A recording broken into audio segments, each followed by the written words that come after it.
시청자 여러분 안녕하십니까? BOA 모닝뉴스 시작합니다. 북한 무인기가 5년 만에 한국 영공을 침범해 서울 북부 지역 상공까지 비행했습니다. 한국군은 전투기 등을 출격시켜 무인기 격추에 나서는가 하면 군사 분계선 넘어 북한 지역으로 정찰 자산을 투입하는 등 북한의 무인기 비행에 맞대응했습니다. 첫 소식 조상진 기자가 보도합니다. 한국합동참모본부는 26일 오전 10시 25분께부터 경기도 일대에서 북한 무인기로 추정되는 미상항적 여러 개가 포착됐다며 무인기 5대의 한국 영공 침범 사실을 밝혔습니다. 합참에 따르면 북한의 무인기 5대 가운데 먼저 포착된 한 대는 김포와 파주 사이 한강 중립수역으로 진입해 곧장 서울 북부 지역까지 직진한 뒤 서울을 벗어나 북한으로 돌아갔습니다. 나머지 넉 대는 강화도 서측으로 진입해 강화도 지역에서 활동하는 항적을 보였으며 한국군 탐지자산에서 소실된 뒤 항적이 나타나지 않는 것으로 전해졌습니다. 북한의 무인기들은 이날 오전부터 5시간 넘게 한국 상공에 머문 것으로 추정됐으며 한국군은 북한 무인기들의 정확한 복귀 시간을 추가로 분석하고 있습니다.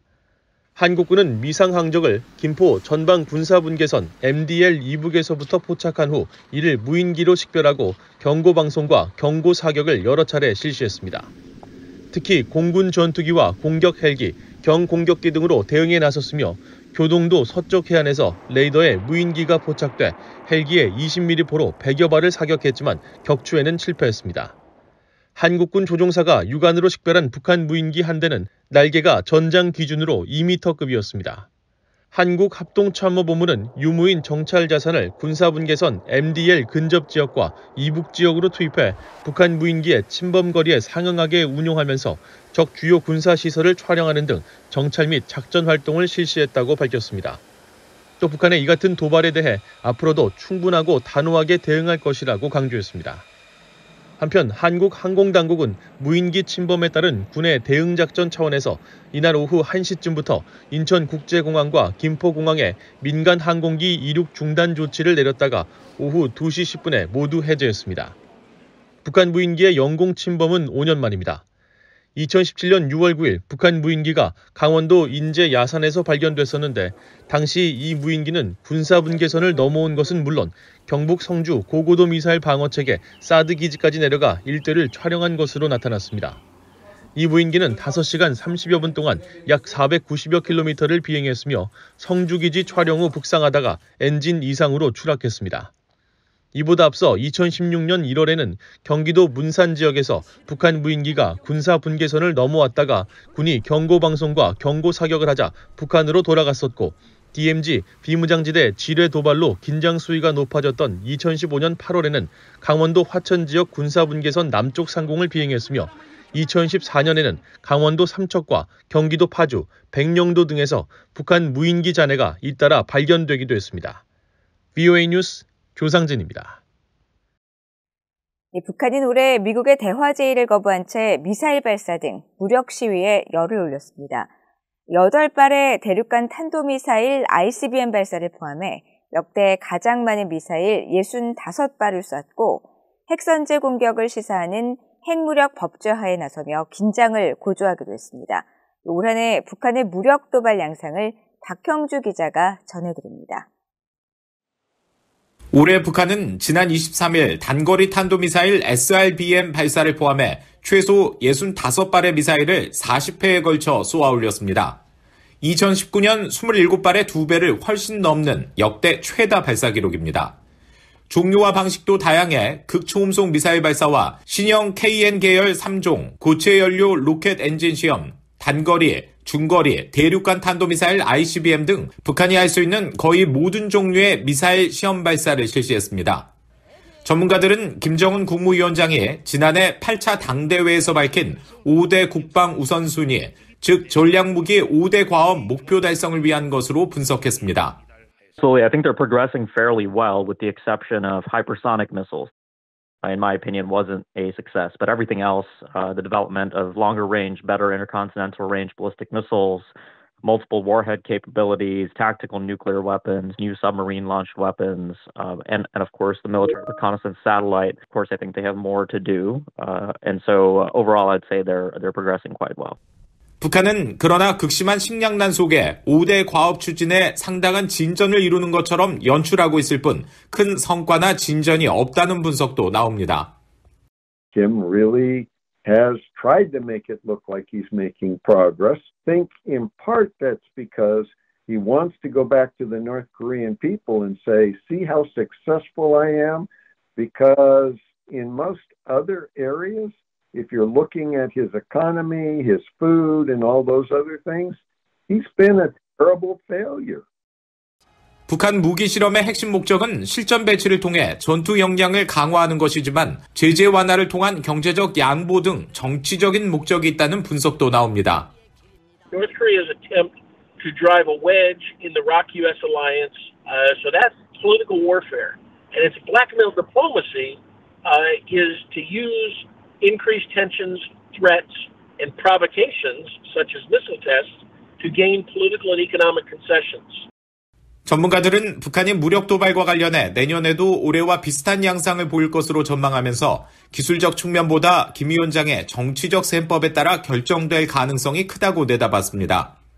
The reasons why he froze long-range missile tests for, almost 5 years, clearly that, he doesn't see that set of circumstances right now. And he is prepared to engage in missile testing, again, for these sort of, political and reasons. 전문가들은 또 북한이 핵무기 사용에 대한 권리를 계속 주장하면서 이에 대한 효과적 전술 연습을 위해 대규모 미사일 훈련 등 지속적인 도발을 할 것이라고 전망했습니다. VOA 뉴스 박형주입니다. 미국 의회 본회의장에서 공화당 상원 의원이 한국과 일본의 자체 핵무장 가능성을 거론했습니다. 중국이 타이완을 점령하면 한국과 일본 등 동맹국들의 자체 핵무장을 불러올 수 있다는 건데 미국 조야에서는 국제사회 조약 파기는 물론 핵무력 경쟁에 따른 우발적 충돌 가능성 등 그 파장 때문에 한국과 일본의 자체 핵무장에 대해 매우 부정적이지만 중국과 북한의 위협이 커지면서 일각의 동맹의 자체 핵무장론 주장이 이어지고 있습니다. 이조은 기자입니다.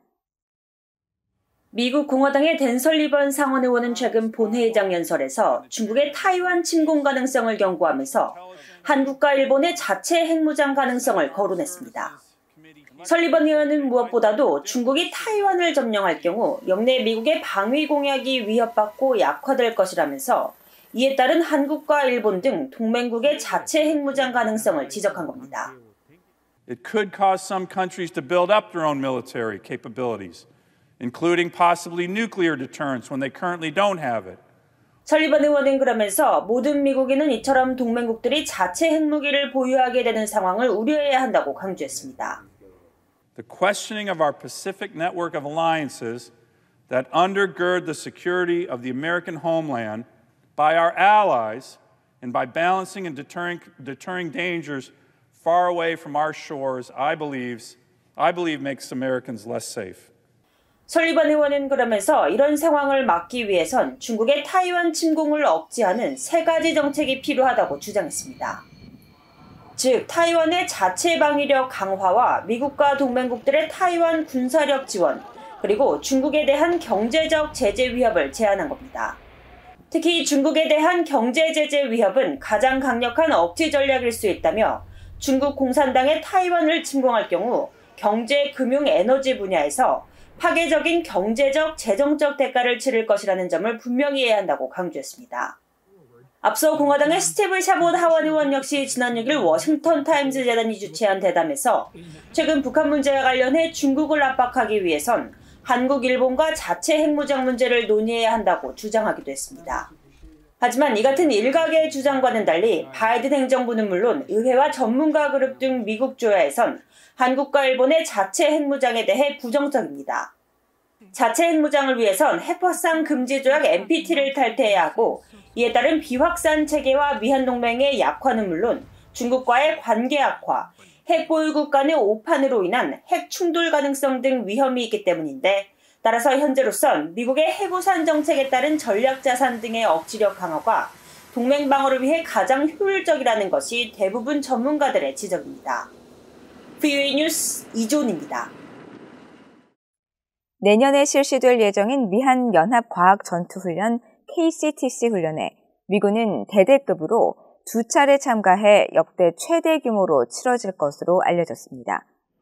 25일 한국군에 따르면 여단급 차원에서 치러지던 기존 KCTC 훈련에 내년부터 미군은 대대급 훈련으로 참가할 예정이며 3월과 12월에 각각 한 차례씩 실시하는 방안을 비롯해 세부 일정을 미군 측과 협의 중인 것으로 전해졌다고 연합뉴스 등 한국 언론들이 보도했습니다.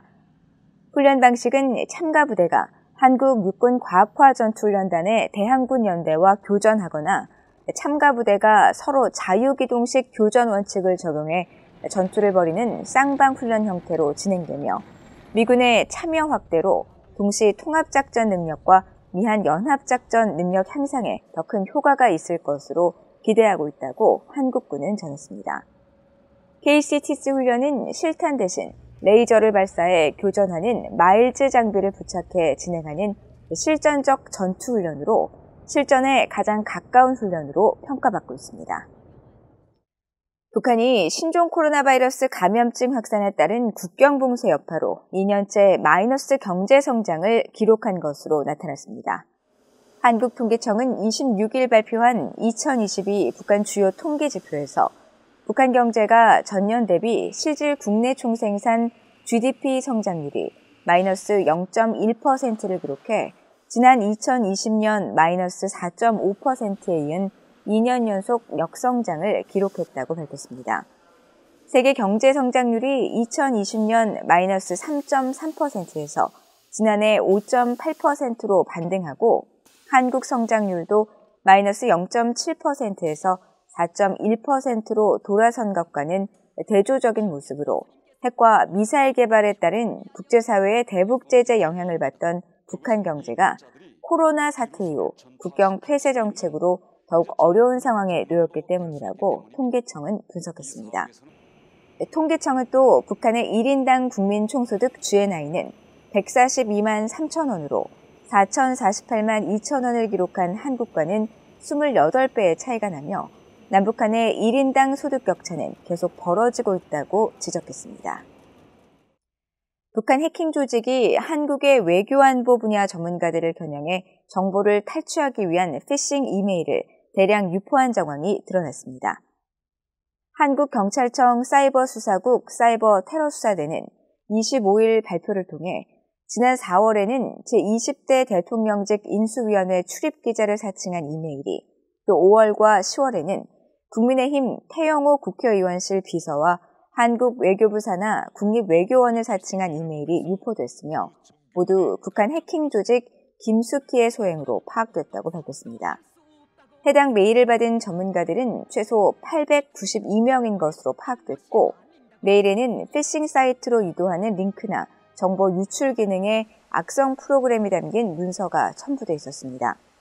한국경찰청은 또 이번 수사 과정에서 북한의 해킹 조직이 서버를 장악해 데이터를 쓸 수 없게 암호화한 뒤 금전을 요구하는 랜섬웨어도 유포한 것으로 파악하고 중소 쇼핑몰 업체 등이 이들에게 비트코인 등을 지불 거래한 해외 거래소에 대한 수사도 함께 진행하고 있다고 밝혔습니다.